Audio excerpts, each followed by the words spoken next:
اعوذ باللہ من الشیطان الرجیم، بسم اللہ الرحمن الرحیم۔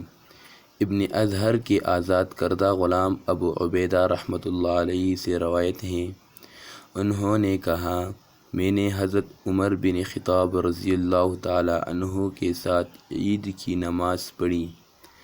وہ تشریف لائے، نماز پڑھی، پھر اس سے فارغ ہو کر لوگوں کو خطبہ دیا تو کہا، یہ 2 دن ہیں، رسول اللہ صلی اللہ علیہ وآلہ وسلم نے ان دنوں میں روزہ رکھنے سے منع فرمایا ہے۔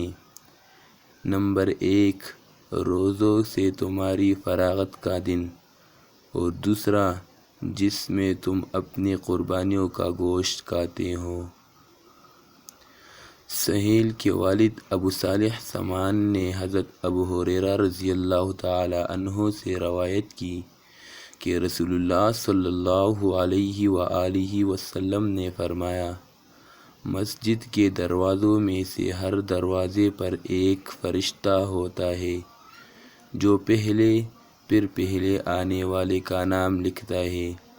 آپ نے اونٹ کی قربانی کی مثال دی، پھر بتدریج کم کرتے گئے یہاں تک کہ آخر میں انڈے جیسے چھوٹے صدقے کی مثال دی۔ پھر جب امام منبر پر بیٹھ جاتا ہے تو اندراج کے صحیفے لپیٹ دیے جاتے ہیں اور فرشتے ذکر و نصیحت سننے کے لیے حاضر ہو جاتے ہیں۔